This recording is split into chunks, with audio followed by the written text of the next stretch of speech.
The majority of the work that's on exhibit tonight is a gift.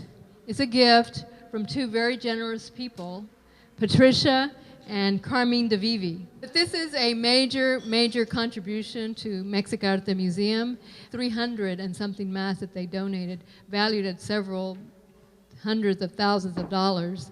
We are 29 years old, and we've been trying to build a museum and put a museum together. But a museum is a building. What is the heart of the museum is the community and the precious artwork inside, and the people who love and appreciate it, and the story that it tells.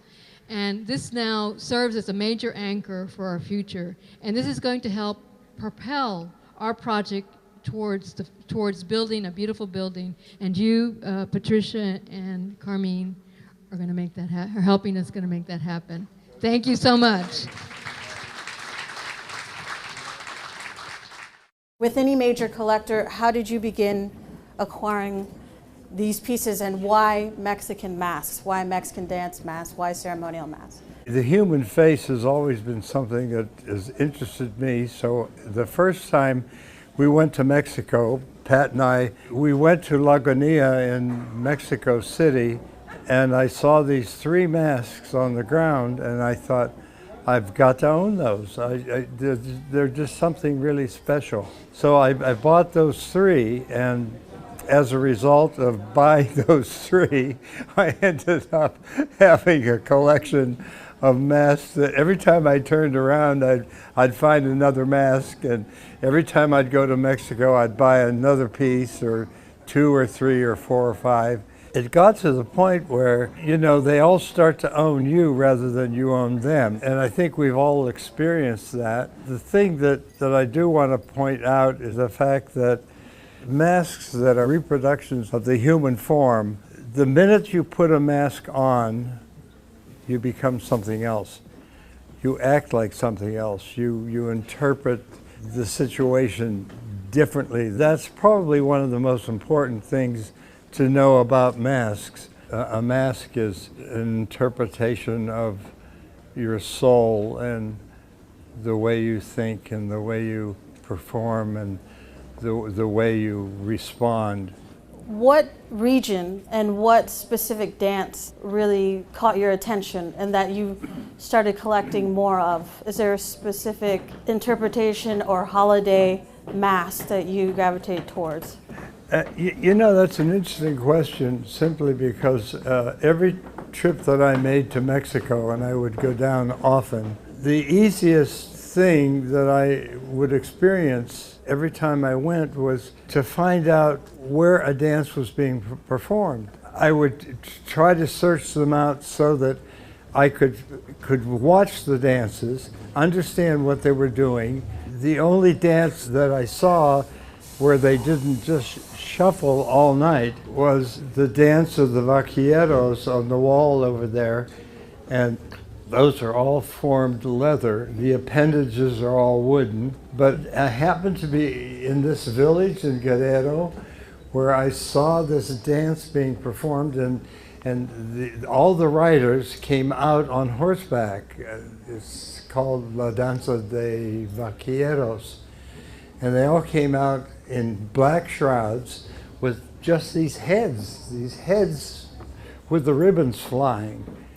And it was like, you know, the most dramatic thing that you'd ever want to see. After the dance was over, I bought that whole collection, the ones right directly from where I am. I bought the whole collection from a young man. Of course, I would encourage a purchase. I always did that because I knew I wanted, there was no way in hell that I could get a mass collection together if I didn't become aggressive. And I asked him if I could buy that collection, and he said that I could because they were not going to dance it any longer. And so I bought the whole thing, and I paid probably not even $200 for the 12 pieces. They're priceless today because the dance has never been done since I saw it, that I know of. The quality of the masks are just absolutely spectacular.